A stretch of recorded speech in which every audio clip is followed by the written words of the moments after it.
ಮಣ್ಣಿನಲ್ಲಿ ಬಿದ್ದ ಏನು ಕೊಳೆ, ಕೆಸರಲ್ಲಿ ಬಿದ್ದಿರತಕ್ಕಂಥ ಮಣಿ, ಒಳ್ಳೆ ಮಣಿ ಕೆಸರಲ್ಲಿ ಹಾಕಿದ್ರೆ ಅದರ ಪ್ರಕಾಶ ಕಾಣಿಸುವುದಿಲ್ಲ. ಚೆನ್ನಾಗಿ ಜ್ಞಾನದ ನೀರಿನಲ್ಲಿ ಅದನ್ನು ಚೆನ್ನಾಗಿ ತೊಳೆಯಬೇಕು. ತೊಳೆದ್ರೆ ಅದು ಒಳ್ಳೆ ಹೊಳೆಯುತ್ತದೆ. ಹಾಗೆ ಜ್ಞಾನ ನಿರ್ಧೂತ ಕಲ್ಮಷಾಹ, ನಮ್ಮಲ್ಲಿರತಕ್ಕಂಥ ಕಲ್ಮಶ ಅದು ಜ್ಞಾನವೆಂಬ ನೀರಿನಂದೆ ಚೆನ್ನಾಗಿ ತೊಳೆದು ಹೋಯಿತು ಅಂತಂದ್ರೆ ಆವಾಗ ಅವರು ನೇರ ಪರಮಾತ್ಮನ ಬಳಿಗೆ ಹೋಗ್ಲಿಕ್ಕೆ ಸಾಧ್ಯವಿದೆ.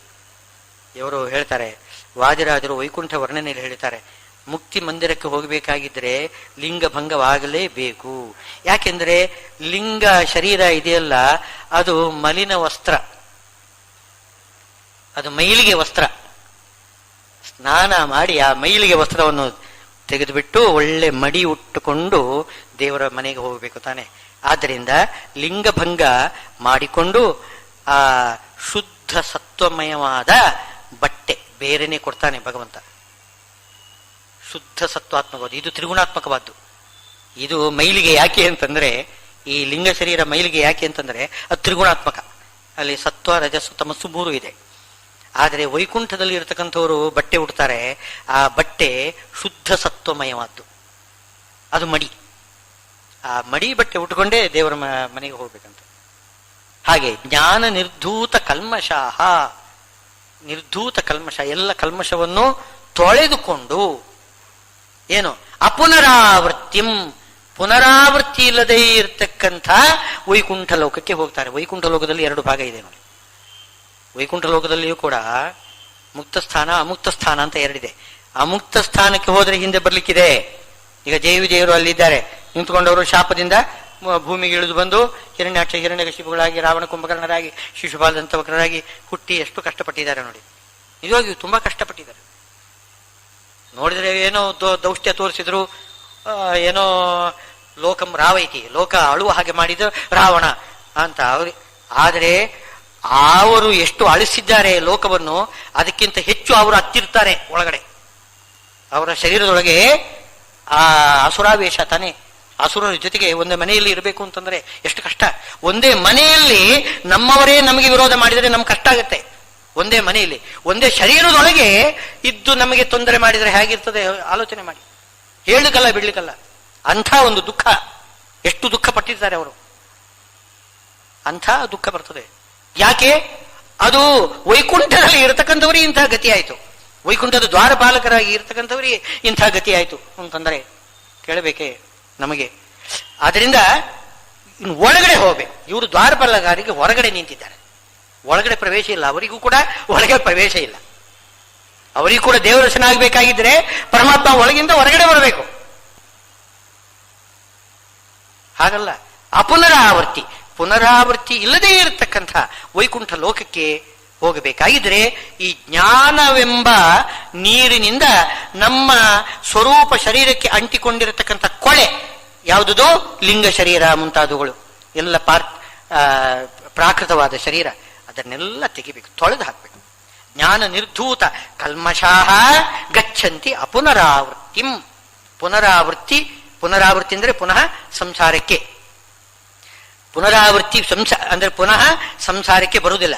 ಆ ಒಳಗಡೆ ಹೋದವರು ಆಮೇಲೆ ಹೊರಗಡೆ ಬರುವುದಿಲ್ಲ ಅಂತೆ. ಹೊರಗಡೆ ಬರುವುದಿಲ್ಲ ಅಂದ್ರೆ ಹೊರಗಡೆ ಅಲ್ಲೇನೆ ಸುತ್ತಾ ಇದ್ದಾರೆ ಅವರು ಸ್ವಚ್ಛಂದ.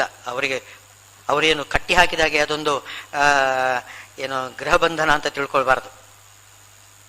ಏನೋ ಮುಕ್ತಿ ಅಂತಂದ್ರೆ ಅದು ಮುಕ್ತಿನೇ, ಅದು ಬಂಧನ ಅಲ್ಲ. ಅದು ಅವರು ಹೊರಗಡೆ ಬರ್ಬೋದು, ಎಲ್ಲಿ ಬೇಕಾದರೂ ಬರ್ಬೋದು, ಅವರಿಗೆ ಕಷ್ಟ ಏನಿಲ್ಲ. ಆದರೆ ಪುನರಾವೃತ್ತಿ ಅಂದ್ರೆ ಅರ್ಥವೇನು? ಈ ಸ್ಥೂಲ ಶರೀರದಲ್ಲಿ ಜನ್ಮ ಎತ್ತುವುದಿಲ್ಲ ಅಂತ. ಈ ಸ್ಥೂಲ ಶರೀರದಲ್ಲಿ ಜನ್ಮ ಎತ್ತಬೇಕಾಗಿದ್ರೆ ಲಿಂಗ ಶರೀರ ಬೇಕು. ಲಿಂಗ ಶರೀರದಿಂದಲೇ ಒಂದು ಸ್ಥೂಲ ಶರೀರ ಬಿಟ್ಟು ಇನ್ನೊಂದು ಸ್ಥೂಲ ಶರೀರ ಪ್ರವೇಶ ಮಾಡಬೇಕಾಗಿದ್ರೆ ಲಿಂಗ ಶರೀರ ಉಳ್ಳವನಿಗೆ ಮಾತ್ರ ಅದು ಸಾಧ್ಯ. ಲಿಂಗ ಶರೀರ ಯಾವಾಗ ಹೊರಟೋಯ್ತು, ಲಿಂಗಭಂಗ ಆಯಿತು, ಶುದ್ಧ ಸ್ವರೂಪ ಶರೀರದಿಂದ ಎಲ್ಲೂ ಅವನು ಪ್ರವೇಶ ಮಾಡಿ ಶರೀರಿ ಆಗುವುದಿಲ್ಲ. ಪ್ರವೇಶ ಮಾಡ್ತಾರೆ, ಏನು ಗಾಳಿ ಆಕಾಶ ಎಲ್ಲ ಕಡೆಗೂ ಸುತ್ತು ಹಾಗೆ ಅವರು ಎಲ್ಲ ಕಡೆಗೂ ಸುತ್ತುತ್ತಾ ಇರ್ತಾರೆ. ಆದರೆ ಅವರಿಗೆ ಈ ಬಾಹ್ಯ ಜಡ ಶರೀರದ ಅಭಿಮಾನ ಬರುವುದಿಲ್ಲ. ಬಾಹ್ಯ ಶರೀರದ ಅಭಿಮಾನ ಬರಲಿಕ್ಕೆ ಕಾರಣ ಏನು ಅಂದ್ರೆ ಲಿಂಗ ಶರೀರದಲ್ಲಿ ಷೋಡಶ ಕಲಾತ್ಮಕವಾದ ಲಿಂಗ ಶರೀರದಲ್ಲಿ ಒಂದು ಕಲೆ ಯಾವುದು? ಮನಸ್ಸು. ಆ ಮನಸ್ಸು, ಬಾಹ್ಯವಾದ ಮನಸ್ಸು ಇದೆಯಲ್ಲ, ಅದು ಅಭಿಮಾನ ತಂದುಕೊಡ್ತದೆ. ಆ ಅಭಿಮಾನದಿಂದಾಗಿ ಒಂದು ಶರೀರದಿಂದ ಇನ್ನೊಂದು ಶರೀರಕ್ಕೆ ಹೋಗ್ತಾನೆ ಪುನಃ. ಇದು ಪುನರಾವರ್ತಿ. ಇದು ಪುನರಾವರ್ತಿ ಅಂತ ಹೇಳ್ತಾರೆ. ಯಾವುದೇ ಲೋಕಕ್ಕೆ ಹೋದರೂ ಪುನರಾವರ್ತಿ ಇದೆ. ಎಲ್ಲಿಗೆ? ಮಹರ್ಲೋಕ, ಜನೋಲೋಕ, ತಪೋಲೋಕ, ಸತ್ಯಲೋಕ, ಎಲ್ಲಿಗೆ ಹೋದ್ರು. ಯಾಕೆ? ವೈಕುಂಠ ಲೋಕಕ್ಕೂ ಆ ಅಮುಕ್ತ ಸ್ಥಾನಕ್ಕೆ ಹೋದರೆ ಪುನರಾವರ್ತಿ ಇದೆ, ಹಿಂದೆ ಬರ್ತಾರೆ. ಆದರೆ ವೈಕುಂಠ ಲೋಕದಲ್ಲಿ ಮುಕ್ತ ಸ್ಥಾನ, ಅಲ್ಲಿಗೆ ಹೋಗೋದಕ್ಕಂಥವರು ವಿರಜಾ ನದಿಯಲ್ಲಿ ಸ್ನಾನ ಮಾಡಿ ಆ ಲಿಂಗ ಶರೀರವನ್ನು ಬಿಟ್ಟು ಒಳಗಡೆ ಹೋಗುವುದರಿಂದ ಅವರಿಗೆ ಆಮೇಲೆ ಪುನರಾವರ್ತಿ ಇಲ್ಲ. ಗಚ್ಚಂತಿ ಅಪುನರಾವರ್ತಿಂ ಜ್ಞಾನ ನಿರ್ಧೂತ ಕಲ್ಮಷಾಹ. ಇದು ಅಪರೋಕ್ಷ ಜ್ಞಾನದ ಫಲ. ಅದನ್ನು ಕೊಂಡಾಡ್ತಾ ಇದ್ದಾರೆ. ಅಪರೋಕ್ಷ ಜ್ಞಾನ ಬರಬೇಕಾಗಿದ್ರೆ ಈ ರೀತಿ ಸನ್ಯಾಸ ಯೋಗ, ಸನ್ಯಾಸಯುಕ್ತವಾದ ಕರ್ಮಯೋಗವನ್ನು ನಾವು ಅನುಷ್ಠಾನ ಮಾಡಬೇಕು. ಅನುಷ್ಠಾನ ಮಾಡಿ ಅಂತಃಕರಣ ಶುದ್ಧಿ ಮಾಡಿಕೊಂಡು ಶಾಸ್ತ್ರಜ್ಞಾನ ಪಡಿಬೇಕು. ಕರ್ಮದಿಂದ ಶಾಸ್ತ್ರಜ್ಞಾನ ಬರ್ತದೆ, ಶಾಸ್ತ್ರಜ್ಞಾನದಿಂದ ಅಪರೋಕ್ಷ ಜ್ಞಾನ ಬರ್ತದೆ, ಶಾಸ್ತ್ರಜ್ಞಾನದಿಂದ ಅವಿದ್ಯಾ ಸಡಿಲವಾಗಿ ಅಪರೋಕ್ಷ ಜ್ಞಾನ ಬರ್ತದೆ, ಅಪರೋಕ್ಷ ಜ್ಞಾನದಿಂದ ಲಿಂಗಭಂಗವಾಗಿ ಮೋಕ್ಷಕ್ಕೆ ಹೋಗತಕ್ಕಂಥದ್ದು. ಆಮೇಲೆ ತಿರುಗಿ ಸಂಸಾರಕ್ಕೆ ಬರುವುದಿಲ್ಲ. ಅದಕ್ಕೋಸ್ಕರ ನಾವು ಈಗ ಮಾಡಬೇಕಾದ ಏನು ಅಂದರೆ ಪುನಃ ಪುನಃ ಶಾಸ್ತ್ರ ಜ್ಞಾನ. ನಮ್ಮ ಸಾಧನೆ ಎಷ್ಟರಲ್ಲೇ ಇವಾಗ ಇದು ಶಾಸ್ತ್ರ ಜ್ಞಾನ ಶ್ರವಣ ಮನನ ನಿಧಿಧ್ಯಾಸನ ಮಾಡ್ತಾ ಇರುವಾಗಲೇ, ನಿಧಿಧ್ಯಾಸನ ನಾವು ಮಾಡ್ತಾ ಇಲ್ಲ ಅಂತ ಕೊರಗಬೇಕಾಗಿಲ್ಲ. ನಿಧಿಧ್ಯಾಸನದಲ್ಲಿ ಧ್ಯಾನದಲ್ಲಿ ಸಾಮರ್ಥ್ಯ ಇಲ್ಲದೆ ಹೋದರೆ ಬೇಡ, ಸತತ ಶಾಸ್ತ್ರಾಭ್ಯಾಸ ಮಾಡ್ರಿ ಅಂತ ಹೇಳ್ತಾರೆ. ಸತತ ಶಾಸ್ತ್ರಾಭ್ಯಾಸ ಮಾಡಿದರೂ ಕೂಡ ಪರಮಾತ್ಮ ಪ್ರತ್ಯಕ್ಷ ಆಗ್ಬೋದಂತೆ. ತಂತ್ರಸಾರದಲ್ಲಿ ಹೇಳಿದ್ದಾರೆ, ಶ್ರೀಮದ್ ಆಚಾರ್ಯ ಹೇಳ್ತಾರೆ, ಅಥವಾ ಸತತಂ ಶಾಸ್ತ್ರ ವಿಮರ್ಶೆಯನ್ನು ಭವಿಷ್ಯತಿ. ಅಂದ್ರೆ ಕೆಲವರು ಧ್ಯಾನ ಮಾಡಲಿಕ್ಕೆ ಸಮರ್ಥರಿರ್ತಾರೆ, ಸ್ವಲ್ಪ ಹೊತ್ತು ಅವರು ಕೂಡ ಶ್ರವಣ ಮಾಡಬೇಕು. ಸ್ವಲ್ಪ ಹೊತ್ತಾದರೂ ಸ್ವಲ್ಪ ಶ್ರವಣ ಮಾಡಬೇಕು, ಶಾಸ್ತ್ರ ನೋಡಬೇಕು, ಒಂದು ವೇಳೆ ಪುಸ್ತಕವನ್ನಾದರೂ ಅವಲೋಕನ ಮಾಡಬೇಕು, ಧ್ಯಾನ ಮಾಡಬೇಕು. ಧ್ಯಾನ ವಿಶೇಷವಾಗಿ ಕೆಲವರು ಧ್ಯಾನ ಸ್ವಲ್ಪ ಮಾಡಿದರೂ ಸಾಕು, ದಿನ ಇಡೀ ಏನೋ ಶಾಸ್ತ್ರಾಭ್ಯಾಸ ಮಾಡ್ತಾ ಇರೋದು. ಅದು ಒಂದು ರೀತಿಯಿಂದ ಅದು ಕೂಡ ಕರ್ಮಯೋಗನೇ. ನಿಷ್ಕಾಮ ಕರ್ಮ, ಶ್ರವಣಾದಿ ಕರ್ಮ, ಇದೇ ಕರ್ಮಯೋಗ. ಅದು ಹಾಗೆ ಮಾಡಿಬಿಟ್ರೆ ಅವನಿಗೆ ಪರಮಾತ್ಮ ಪ್ರತ್ಯಕ್ಷನಾಗಿ ಕಾಣಿಸ್ತಾನೆ, ಅವನಿಗೆ ಮೋಕ್ಷ ಕೊಡ್ತಾನೆ. ಇನ್ನು ಈ ಅಪರೋಕ್ಷ ಜ್ಞಾನ ಸಾಧನವನ್ನು ಏನು ಹೇಳಿದ್ರಿ ಇವಾಗ?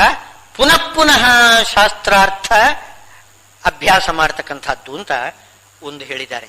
ಈಗ ಇನ್ನೊಂದು ಸಾಧನವನ್ನು ಹೇಳ್ತಾ ಇದ್ದಾರೆ. ಇನ್ನೊಂದು ಸಾಧನ ಯಾವುದು ಅಂತಂದ್ರೆ, ವಿದ್ಯಾ ವಿನಯ ಸಂಪನ್ನೆ ಬ್ರಾಹ್ಮಣೇ ಗವಿಹಸ್ತಿನಿ ಶುನಿಚೈವ ಸ್ವಪಾಕೇಚ ಪಂಡಿತಾ ಸಮದರ್ಶಿನಃ. ಇದು ವಿಚಿತ್ರವಾಗಿರತಕ್ಕಂಥದ್ದು. ಇದು ಅಪರೋಕ್ಷ ಸಾಧನ ಅಂತ. ಇದು ಹೇಗೆ ಅಂತಂದ್ರೆ, ವಿದ್ಯಾ ವಿನಯ ಸಂಪನ್ನನಾಗಿರತಕ್ಕಂತಹ ಬ್ರಾಹ್ಮಣ, ಅದೇ ಸಾಲಿನಲ್ಲಿ ಗೋವು, ಏನೂ ಗೊತ್ತಿಲ್ಲ ಅದಕ್ಕೆ ಪಾಪ, ಗೋವು, ಹಸ್ತಿ, ಆನೆ, ಅಷ್ಟು ಮಾತ್ರವಲ್ಲ, ಆ ನಾಯಿ ಅಂತೆ, ಚಂಡಾಲ ಅಂತೆ, ಒಂದೇ ಸಾಲಿನಲ್ಲಿ ಹಾಕಿಟ್ಟಿದ್ದಾರೆ ನೋಡಿ. ಅಲ್ಲಿ ತಾರತಮ್ಯನೇ ಕಾಣಿಸ್ತಾ ಇಲ್ಲ. ವಿದ್ಯಾ ವಿನಯ ಸಂಪನ್ನನಾದ ಬ್ರಾಹ್ಮಣ, ಗೋವು, ಆನೆ, ನಾಯಿ, ಚಂಡಾಲ, ಇವರೆಲ್ಲರಲ್ಲೂ ಕೂಡ ಸಮಾನವಾಗಿ ಕಾಣಬೇಕಂತೆ. ಎಲ್ಲರನ್ನೂ ಕೂಡ ಸಮಾನವಾಗಿ ಕಾಣಬೇಕು. ನಮ್ಮ ತಾರತಮ್ಯ ಮತ ಎಲ್ಲಿ ಹೋಯಿತು ಅಂತ ಪ್ರಶ್ನೆ ಬರ್ತದೆ. ಸಮದರ್ಶಿನ ಯಾರು? ಅವರೇ ಪಂಡಿತರು. ಯಾರು ಸಮಾನವಾಗಿ ಕಾಣ್ತಾರೆ ಅವರೇ ಪಂಡಿತರು. ಯಾವ ವ್ಯತ್ಯಾಸವೂ ಇಲ್ಲ. ಅಲ್ಲ, ಒಂದರ್ಥದಲ್ಲಿ ಇದು ಸಮಾನವೇ, ಸರಿಯೇ. ಯಾಕೆಂತಂದ್ರೆ ಪರಮಾತ್ಮನ ಭಕ್ತಿ ಒಂದಿದ್ರೆ ಎಲ್ಲರೂ ಸಮಾನವೇ. ಅದಕ್ಕಿಂತಲೂ ಹೆಚ್ಚು ಅಂತ ಹೇಳ್ತಾರೆ. ಅಲ್ಲಿ ಭಾಗವತದಲ್ಲಿ ಹೇಳ್ತಾರಲ್ಲ, ವಿಪ್ರಾತ್ ದ್ವಿಷದ್ಗುಣ ಯುತಾತ್ ಅರವಿಂದ ನಾಭ ಪಾದಾರವಿಂದ ವಿಮುಖಾತ್ ಸ್ವಪಚಂ ವರಿಷ್ಠಂ ಮನ್ಯೇ. ಅಲ್ಲಿ ಚಂಡಾಲನೇ ಶ್ರೇಷ್ಠ, ಬ್ರಾಹ್ಮಣ ಬೇಡ. ಯಾಕೆ? ಅವನಿಗೆ ಭಕ್ತಿ ಇಲ್ಲದೆ ಹೋದ್ರೆ ಬೇಡ. ನೀವು ಹೆಚ್ಚು ಗೌರವ ಮಾಡಿ ಇವನಿಗೆ ನೋಡಿ. ಬೇರೆ ಎಲ್ಲರನ್ನು ಬಿಟ್ಟು ಕನಕದಾಸರನ್ನು ನಾವು ಏನ್ ಮಾಡ್ತೇವೆ, ನಾವು ವಿಶೇಷವಾಗಿ ಏನೋ ಮರ್ಯಾದೆ ಮಾಡ್ತೇವೆ. ಜಾತಿಯಿಂದ ಕುರುಬರಾದ್ರೆ ಏನಾಯ್ತು? ಮಹಾಜ್ಞಾನಿಗಳು ಕನಕದಾಸರು, ಅವರಿಗೆ ನಾವು ಪೂಜೆ ಮಾಡ್ತೇವೆ. ಜ್ಞಾನಿಗಳಾಗಬೇಕಪ್ಪ, ಅದು ಮುಖ್ಯ ಬೇಕಾದ್ದು. ಎಲ್ಲರೂ ಕೂಡ ಸಮಾನವೇ. ಅಲ್ಲಿ ಹರಿಭಕ್ತಿ, ಜ್ಞಾನ ಭಕ್ತಿ ವೈರಾಗ್ಯ ಯಾರಲ್ಲಿದೆ ಅವನು ಶ್ರೇಷ್ಠ. ಈಗ ನಾಯಿ ಅಂತನ್ನೋದು, ದೇವಲೋಕದ ನಾಯಿಯನ್ನು ನಾವು ಪೂಜೆ ಮಾಡ್ತೇವೆ. ದೇವಲೋಕದ ನಾಯಿಗಳೇ ಶ್ಯಾಮ ಈ ಸ್ವಾಹ, ಶಬಳ ಈ ಸ್ವಾಹ ಅಂತ ಏನೋ ಇದು ಮಾಡ್ತೇವೆ ನೋಡಿ. ಈ ವೈಶ್ವದೇವ ಮಾಡುವಾಗ ಆ ದೇವಲೋಕದ ನಾಯಿಗಳಿಗೆ ಆಹುತಿ ಕೊಡ್ತೇವೆ ನಾವು. ಶ್ಯಾಮ ಶಬಳ ಅಂತ 2 ನಾಯಿ ಇದೆ. ಹಾಗೆ ಚಂಡಾಲ ರೂಪದಿಂದ ಯಾರು ಪರಮಾತ್ಮನೂ ಬರ್ಬೋದು. ಹಾಗೆ ಚಂಡಾಲ ರೂಪದಿಂದ ಏನೋ ಇಂದ್ರದೇವರು ಬಂದಿದ್ದಾರೆ ಅಂತಿದೆ. ಯಾರಿಗೆ ಉದಂಕ ಅಂತಕ್ಕಂಥ ಒಬ್ಬ ಮುನಿ ನನಗೆ ಅಮೃತ ಬೇಕು ಅಂತ ಕೇಳಿದ್ದಕ್ಕೆ ದೇವೇಂದ್ರ ಅಮೃತ ತಂದಂತೆ, ಚಂಡಾಲ ವೇಷ ಧಾರಣೆ ಮಾಡಿಕೊಂಡು ಬಂದಂತೆ. ಅವನು ನೋಡಿಯೇ ಬಿಟ್ಟು ಹೋಗು ಬೇಡ ಅಂತಂದ್ಬಿಟ್ರೆ. ಯಾಕೆಂದ್ರೆ ಹಾಗೆ ಹೇಳ್ಬೇಕು ಅವನು ಅಂತ, ಉದಂಕ ಮುನಿ ಹಾಗೆ ಹೇಳ್ಬೇಕು ಅಂತಲೇ ಅದಕ್ಕೋಸ್ಕರ ದೇವೇಂದ್ರ ಚಂಡಾಲ ರೂಪದಿಂದ ಬಂದು ಅಮೃತ ತಂದು ತಗೊಳ್ಳಿ ಅಂತ ಹೇಳ್ತಾ ಇದ್ದಾನಂತೆ. ಚಂಡಾಲ ರೂಪದಿಂದ ಇಂದ್ರದೇವರು ಬಂದರೆ ಅವರೇನು ಮೈಲಿಗೆನೆ, ಅವರು ಶ್ರೇಷ್ಠನೇ. ಯಾವುದೂ ಕೂಡ ಆ ಜೀವ ಯೋಗ್ಯತೆ, ಅದಕ್ಕನುಗುಣವಾಗಿರ್ತಕ್ಕಂಥ ಜ್ಞಾನ ಭಕ್ತಿ ವೈರಾಗ್ಯ, ಅದನ್ನು ನಾವು ಮನಸ್ಸಿಟ್ಕೊಳ್ಬೇಕಷ್ಟೇ ಹೊರತು ಬಾಹ್ಯವಾಗಿರ್ತಕ್ಕಂಥ ಒಂದು ಶರೀರ ಅದನ್ನು ನಾವು ಮನಸ್ಸಲ್ಲಿ ಇಟ್ಕೊಳ್ಬಾರದು. ಆದರೆ ಈ ಶ್ಲೋಕ ಹೇಳೋದು ಚೇತನದಲ್ಲಿ ತಾರತಮ್ಯ ಮಾಡಬೇಡಿ ಅಂತ ಹಾಗೆ ಹೇಳ್ತಾ ಇಲ್ಲ. ಯಾಕೆಂದ್ರೆ ಪರಮಾತ್ಮನ ಅಪರೋಕ್ಷಕ್ಕೆ ಸಾಧನ ಹೇಳುವಾಗ ಪರಮಾತ್ಮನ ರೂಪಗಳಲ್ಲಿ ತಾರತಮ್ಯ ಇಲ್ಲ ಅಂತ ಹೇಳಲಿಕ್ಕೆ ಹೊರಟಿರೋದು. ಪಂಡಿತ ಸಮದರ್ಶನ ಅಂತಂದ್ರೆ ಅವನು ಚಂಡಾಲನಿರಬಹುದು, ಒಳ್ಳೆ ಬ್ರಾಹ್ಮಣನಿರಬಹುದು, ನಾಯಿ ಇರಬಹುದು, ಗೋವು ಇರಬಹುದು. ಆದರೂ ಕೂಡ ಅಲ್ಲಿರತಕ್ಕಂಥ ಭಗವದ್ ರೂಪಗಳಲ್ಲಿ ತಾರತಮ್ಯ ಮಾತ್ರ ಇಲ್ಲ. ಹಾಗಿದ್ರೆ ಎಲ್ಲ ಕಡೆಗೂ ಭಗವಂತನನ್ನು ಪೂಜೆ ಮಾಡ್ಬೋದು. ಹಾಗಿದ್ರೆ ಚಂಡಾಲನನ್ನು ತಂದು ಪೂಜೆ ಮಾಡ್ಬೋದೇ? ನಾಯಿಯನ್ನು ಮನೆಯೊಳಗೆ ತಂದು ಪೂಜೆ ಮಾಡ್ಬೋದೇ? ನಾಯಿ ಏನಾದರೂ ದೇವರ ನೈವೇದ್ಯವನ್ನು ನೋಡಿತ್ತು ಅಂತಂದ್ರೆ ಆ ನೈವೇದ್ಯ ದೇವರು ತಗೊಳ್ಳುವುದಿಲ್ಲ ಅಂತೆ. ಮಹಾಭಾರತದಲ್ಲೇನೆ ಇವರಿಗೆ ಧರ್ಮರಾಜರಿಗೆ ದೇವತೆಗಳು ಹೇಳ್ತಕ್ಕಂಥ, ಯಮದೇವರು ಹೇಳ್ತಕ್ಕಂಥ ಮಾತು. ಧರ್ಮರಾಜ ನಾಯಿಯನ್ನು ಕರ್ಕೊಂಡು ಹೋಗ್ತಿದ್ದಾನೆ. ನಾನು ಸ್ವರ್ಗಕ್ಕೆ ಈ ನಾಯಿಯನ್ನು ಬಿಟ್ಟು ಬರೋದಿಲ್ಲ, ನಾಯಿಯನ್ನು ಕರ್ಕೊಂಡು ಬರ್ಲಿಕ್ಕೆ ನೀನು ಒಪ್ಪಿಗೆ ಕೊಟ್ಟರೆ ನಾನು ಬರ್ತೀನಿ, ಇಲ್ಲದೆ ಹೋದ್ರೆ ನನಗೆ ಸ್ವರ್ಗನೇ ಬೇಡ ಅಂತಾನೆ ಧರ್ಮರಾಜ. ಆವಾಗ ಹೇಳ್ತಕ್ಕಂಥ ಮಾತು, ಅಯ್ಯೋ ನಾಯಿಯನ್ನು ಕರ್ಕೊಂಡು ಬರಬೇಡಪ್ಪ, ನಾಯಿ ಎಷ್ಟು ಮೈಲಿಗೆ ಅಂತಂದ್ರೆ ಅದರ ದೃಷ್ಟಿ ಬಿದ್ದರೆ ಏನೋ ನೈವೇದ್ಯ, ಅದು ದೇವರಿಗೆ ನೈವೇದ್ಯ ಮಾಡೋದು, ಬ್ರಾಹ್ಮಣನಿಗೆ ಹಸ್ತೋದಕ ಹಾಕತಕ್ಕಂಥದ್ದು, ಅಥವಾ ಇದು ದಾನ ಮಾಡ್ತಕ್ಕಂಥದ್ದು, ಹೋಮ ಮಾಡ್ತಕ್ಕಂಥದ್ದು, ಯಾವುದೇ ಪದಾರ್ಥ ಅದನ್ನು ನಾಯಿ ನೋಡಿತು ಅಂತಂದ್ರೆ ಆ ಪದಾರ್ಥವನ್ನು ದೇವತೆಗಳು ಸ್ವೀಕಾರ ಮಾಡುವುದಿಲ್ಲ. ಅದೇನು ಕ್ರೋಧವಶರೆಂಬ ದೈತ್ಯರುಗಳು ಸ್ವೀಕಾರ ಮಾಡ್ತಾರೆ ಅಂತ ಆ ಮಾತು ಬರ್ತದೆ. ಕ್ರೋಧವಶರು ಅಂತ ಒಂದು ದೈತ್ಯರಿದ್ದಾರೆ, ಒಂದು ಗಣ, ಅವರು ಸ್ವೀಕಾರ ಮಾಡ್ತಾರಂತೆ ನಾಯಿ ನೋಡಿದ ಅಂಶವನ್ನು. ಅಷ್ಟು ಮೈಲಿಗೆ ಅಂತ ಹೇಳ್ತಿದ್ದಾರೆ. ಚಂಡಾಲ ಅವನು ಮೈಲಿಗೆ. ಗೋದಾನ ಮಾಡ್ತೇವೆ, ಗೋವನ್ನು ಮುಟ್ಟಿದ್ರೆ ಪಾವಿತ್ರ್ಯ, ನಾಯಿಯನ್ನು ಮುಟ್ಟಿದ್ರೆ ಸ್ನಾನ ಮಾಡಬೇಕು. ಪಾವಿತ್ರ್ಯ ಎಲ್ಲಿದೆ? ಅಪವಿತ್ರ. ಪರಮಾತ್ಮ ಬ್ರಾಹ್ಮಣನು ಸ್ಪರ್ಶ ಮಾಡಿದರೆ ಪವಿತ್ರನಾಗ್ತಾನೆ, ಚಂಡಾಲನನ್ನು ಮುಟ್ಟಿದ್ರೆ ಅಪವಿತ್ರನಾಗ್ತಾನೆ, ಜನಿವಾರ ಬೇರೆ ಹಾಕೋಬೇಕಾಗುತ್ತೆ. ಇಷ್ಟು ವ್ಯತ್ಯಾಸಗಳು ಅಲ್ಲಿದ್ರೂ ಕೂಡ ಭಗವಂತನ ರೂಪಗಳು ಏನಿದೆ ಅವುಗಳಲ್ಲಿ ತಾರತಮ್ಯ ಮಾತ್ರ ತಿಳ್ಕೋಬೇಡಿ ಹೇಳ್ತಿದ್ದಾರೆ. ಮೊದಲು ಅದು ಬೇಕು, ಭಗವಂತನ ರೂಪಗಳಲ್ಲಿ ತಾರತಮ್ಯ ಮಾತ್ರ ಮಾಡಬೇಡಿ. ಆದರೆ ಭಗವಂತನ ರೂಪಗಳ ಅಭಿವ್ಯಕ್ತಿಯಲ್ಲಿ ತಾರತಮ್ಯ ಅಂಗೀಕಾರ ಮಾಡಿ. ಬ್ರಾಹ್ಮಣನಲ್ಲಿ ವಿಶೇಷವಾಗಿ ಭಗವಂತನ ರೂಪ ಅಭಿವ್ಯಕ್ತವಾಗ್ತದೆ, ಆದ್ರಿಂದ ಅಲ್ಲಿ ಪೂಜೆ ಮಾಡ್ತೇವೆ. ಎಲ್ಲೆಲ್ಲಿ ಭಗವಂತನ ರೂಪ ಹೆಚ್ಚು ಅಭಿವ್ಯಕ್ತವಾಗ್ತದೋ ಅಲ್ಲಿ ವಿಶೇಷವಾಗಿ ಪೂಜೆ. ನಾವೀಗ ತಿರುಪತಿ ತಿಮ್ಮಪ್ಪನ ದರ್ಶನಕ್ಕೋಸ್ಕರ ನಾವು ಕ್ಯೂ ಇಟ್ಕೊಂಡು ಕಷ್ಟಪಟ್ಟು ಅಲ್ಲಿಗೆ ಹೋಗುದು ಯಾಕೆ ಅಂತಂದರೆ ಅಲ್ಲಿ ಭಗವಂತನ ವಿಶೇಷ ಸನ್ನಿಧಾನ ಇದೆ, ವಿಶೇಷ ಅಭಿವ್ಯಕ್ತಿ ಇದೆ. ಮನೆಯಲ್ಲಿರತಕ್ಕಂತಹ ದೇವರು ಬೇರೆ ಅಲ್ಲ, ಅಲ್ಲಿ ತಿಮ್ಮಪ್ಪ ಬೇರೆ ಅಲ್ಲ. ನಮ್ಮ ಮನೆಯ ಶಾಲಿಗ್ರಾಮದಲ್ಲಿರತಕ್ಕಂತಹ ಭಗವದ್ ರೂಪಕ್ಕೂ ಅಲ್ಲಿರ್ತಕ್ಕಂಥ ತಿಮ್ಮಪ್ಪನಿಗೂ ಯಾವ ಭೇದನೂ ಕೂಡ ಇಲ್ಲ. ತಾರತಮ್ಯ ಅಂತೂ ಕೇಳಬೇಡಿ, ಭೇದನೇ ಇಲ್ಲ, ಒಂದೇ. ಆದರೆ ಇಲ್ಲಿ ಮಾಡತಕ್ಕಂತಹ ಪೂಜೆಗಿಂತ ಅಲ್ಲಿ ದರ್ಶನಕ್ಕೆ ಹೋಗತಕ್ಕಂಥದ್ದು ಇದೆಯಲ್ಲ, ಅದು ಹೆಚ್ಚು ಫಲ ಯಾಕೆ ಕೊಡ್ತದೆ ಅಂತಂದ್ರೆ ಪರಮಾತ್ಮನ ಸನ್ನಿಧಾನ ಅಲ್ಲಿ ಅಭಿವ್ಯಕ್ತಿ ಜಾಸ್ತಿ ಇದೆ, ಇಲ್ಲಿ ಅಭಿವ್ಯಕ್ತಿ ಕಡಿಮೆ ಇದೆ. ಆ ದೃಷ್ಟಿಯಿಂದ ನೋಡಿದರೆ ಬ್ರಾಹ್ಮಣನಲ್ಲಿ ವಿಶೇಷವಾದ ಅಭಿವ್ಯಕ್ತಿ, ಚಂಡಾಲನಲ್ಲಿ ಕಡಿಮೆ, ಗೋವಿನಲ್ಲಿ ವಿಶೇಷವಾದ ಅಭಿವ್ಯಕ್ತಿ, ಆನೆಯಲ್ಲಿ ವಿಶೇಷವಾದ ಅಭಿವ್ಯಕ್ತಿ, ನಾಯಿಯಲ್ಲಿ ಅಭಿವ್ಯಕ್ತಿ ಕಡಿಮೆ. ಆಯಿಂದ ಪೂಜೆ ಮಾಡಬೇಡಿ ಅಂತಂತಾರೆ. ಎಲ್ಲೆಲ್ಲಿ ಅಭಿವ್ಯಕ್ತಿ ಅಧಿಕವಾಗಿರ್ತದೆ ಅಲ್ಲಿ ಪೂಜೆ ಮಾಡಬೇಕು, ಅಭಿವ್ಯಕ್ತಿ ಬಹಳ ಕಡಿಮೆ ಇರ್ತದೆ ಅಲ್ಲಿ ಪೂಜೆ ಮಾಡಬಾರ್ದು. ಆದ್ರಿಂದ ನಾಯಿಗೆ ಪೂಜೆ ಮಾಡುವುದಿಲ್ಲ, ಗೋ ಪೂಜೆ ಮಾಡ್ತೇವೆ. ಚಂಡಾಲನಿಗೆ ಪೂಜೆ ಮಾಡುವುದಿಲ್ಲ, ಬ್ರಾಹ್ಮಣನಿಗೆ ಪೂಜೆ ಮಾಡ್ತೇವೆ. ಅದೇ ಇದೆ, ಈ ಅಭಿವ್ಯಕ್ತಿ ತಾರತಮ್ಯ ಇದೆ, ಅದನ್ನೇನು ಇಲ್ಲ ಅಂತ ಹೇಳುವುದಿಲ್ಲ. ಆದರೆ ಆ ಭಗವಂತನ ರೂಪದಲ್ಲಿ ತಾರತಮ್ಯ ತಿಳ್ಕೋಬೇಡಿ. ಈಗ ನಾನು ಹಿಂದೆ ಹೇಳಿದ ದೃಷ್ಟಾಂತ, ಬಲ್ಬುಗಳಲ್ಲಿ ಏನು ಆ ಎಲೆಕ್ಟ್ರಿಸಿಟಿ ಏನ್ ಮಾಡ್ತದೆ, ಅಲ್ಲಿ ಪ್ರಕಾಶ ಒಂದೊಂದು ಕಡೆಯಲ್ಲಿ ಒಂದೊಂದು ರೀತಿ ವ್ಯಕ್ತ ಮಾಡ್ತದೆ. ಕೆಲವು ಕಡೆಯಲ್ಲಿ ಹೆಚ್ಚು ಪ್ರಕಾಶ ವ್ಯಕ್ತ ಮಾಡ್ತದೆ, ಕೆಲವು ಕಡೆಯಲ್ಲಿ ಕಡಿಮೆ ಪ್ರಕಾಶ ವ್ಯಕ್ತ ಮಾಡ್ತದೆ. ಆ ಎಲೆಕ್ಟ್ರಿಸಿಟಿಯಲ್ಲಿ ತಾರತಮ್ಯ ಇಲ್ಲ, ಅದು ವ್ಯಕ್ತಿ ಮಾಡುವುದರಲ್ಲಿ ತಾರತಮ್ಯ ಇದೆ. ಆದ್ರೆ ನಾವು ಏನ್ ಮಾಡ್ತೇವೆ, ದೊಡ್ಡ ದೀಪ ಇಟ್ಕೋತೇವೆ, ನಾವು ಸಣ್ಣ ದೀಪ ಇಟ್ಕೊಳ್ಳೋದು ನಮ್ಗೆ ಸಾಕಾಗುವುದಿಲ್ಲ, ನಾವು ದೊಡ್ಡ ದೀಪ ಬೇಕು ಅಂತಂತೇವೆ. ನಾವು ಅಭಿವ್ಯಕ್ತಿಯಲ್ಲಿ ತಾರತಮ್ಯ ನಾವು ನೋಡಲೇಬೇಕು ನಾವು. ಆದರೆ ಆ ಶಕ್ತಿ ವಿದ್ಯುತ್ ಶಕ್ತಿಯಲ್ಲಿ ಇದೆ, ಇಲ್ಲಿ ವಿದ್ಯುತ್ ಶಕ್ತಿಯಲ್ಲಿ ತಾರತಮ್ಯ ಮಾತ್ರ ಇಲ್ಲ. ಹಾಗೆ ಪರಮಾತ್ಮನ ಆ ಶಕ್ತಿಯಲ್ಲಿ, ಪರಮಾತ್ಮನ ರೂಪದಲ್ಲಿ ತಾರತಮ್ಯ ಇಲ್ಲ. ಅದನ್ನು ಮಾತ್ರ ತಾರತಮ್ಯ ಮಾತ್ರ ತಿಳ್ಕೊಳ್ಬಾರ್ದು, ಚಿಂತನೆ ಮಾಡಬಾರ್ದು. ಇಲ್ಲದಿದ್ದದ್ದು ಅದು ಅನಿಥೋಪಾಸನೆ, ಮಿಥ್ಯೋಪಾಸನೆ ಆಗ್ತದೆ. ಭಗವಂತನ ರೂಪ ಕೆಲವರು ಹಾಗೆ ಮಾಡ್ತಾರೆ, ಅಲ್ಲಿ ರಾಮ ದೊಡ್ಡವನು ಕೃಷ್ಣ ಸಣ್ಣವನು ಹಾಗೆ ಅಂತ ಹೇಳೋದು. ರಾಮ ಪರಶುರಾಮರಲ್ಲಿ ಯುದ್ಧವಾಯಿತು, ಪರಶುರಾಮ ದೇವರು ಸೋತೋದ್ರು. ಅಲ್ಲಿ ಶ್ರೀಮದಾಚಾರ್ಯರು ತಕ್ಷಣ ಹೇಳ್ತಾರೆ, ಸೋತಿಲ್ಲ, ಪರಶುರಾಮ ದೇವರು ಸೋತಿಲ್ಲ, ಸೋತಂತೆ ನಟನೆ ಮಾಡಿದ್ರು. ಅದಕ್ಕೆ ಕಾರಣ ಬೇರೆನೇ ಇದೆ.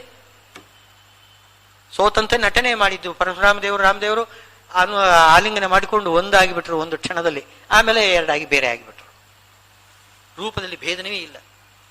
ಕೆಲವರು ಹಾಗೆ ವ್ಯತ್ಯಾಸ ಮಾಡ್ತಾರೆ ಪರಮಾತ್ಮನಲ್ಲಿ ರೂಪಗಳಲ್ಲಿ. ಏತೇ ಸ್ವಾಂಶಕಲಾ ಪುಂಸಃ ಕೃಷ್ಣಸ್ತು ಭಗವಾನ್ ಸ್ವಯಂ ಅಂತ. ಕೃಷ್ಣ ಮಾತ್ರ ಮೂಲ ರೂಪನೇ ಅಂತೆ, ಉಳಿದದ್ದೆಲ್ಲ ಅವನ ಅವತಾರಗಳು, ಅಂಶಗಳು, ಬರೀ ಅಂಶ. ಮೂಲ ರೂಪ ಕೃಷ್ಣ. ಏನು ಮತ್ಸ್ಯ, ಕೂರ್ಮ, ವರಾಹ, ಯಾರು ನರಸಿಂಹದೇವರು, ಶ್ರೀರಾಮಚಂದ್ರ, ಎಲ್ಲರೂ ಕೂಡ ಅಂಶರು. ಕೃಷ್ಣ ಮಾತ್ರ ಅವನು ಮೂಲ ರೂಪ, ಅವನಿಗೆ ಸಮಾನ ಯಾರೂ ಇಲ್ಲ. ಈ ರೂಪಗಳಲ್ಲಿ ತಾರತಮ್ಯ ಯಾರು, ಈ ಕೃಷ್ಣ ಇಸ್ಕಾನ್ ಅವರಿದ್ದಾರಲ್ಲ, ಕೃಷ್ಣ ಸಂಘ, ಅವರು ಹಾಗೆ ಹೇಳ್ತಾರೆ. ತಪ್ಪು ಇದು, ಅದು ಭಗವದ್ಗೀತೆಗೆ ವಿರೋಧ.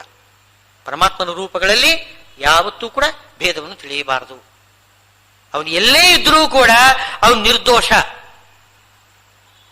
ನಿರ್ದೋಷತ್ವೇನ ಸಾಮ್ಯ. ಅವನು ನಿರ್ದೋಷ, ಇವನು ನಿರ್ದೋಷ, ಯಾರಲ್ಲಿ ದೋಷ ಇಲ್ಲ. ಒಬ್ಬರಲ್ಲಿ ದೋಷ ಇದೆ ಅಂತ ಹೇಳಿಬಿಟ್ಟು ತಾರತಮ್ಯವನ್ನು ಹೇಳಿಬಿಟ್ರೆ ಅವನು ಪರಮಾತ್ಮ ಅಲ್ಲ ಅಂತ ಆಗಿತ್ತು.